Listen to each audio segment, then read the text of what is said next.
Oh guys, in today's video I'm going to show you how to do picture-in-picture video effect on CapCut PC.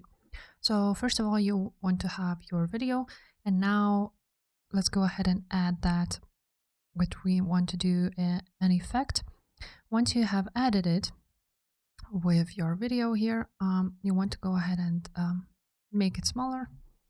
After that, while this is chosen, you want to go ahead and press on mask, so video and mask option, and press add mask, and after that just choose circle or any shape you want. After that you want to make sure to change the sizing of it however you like, and the position of course.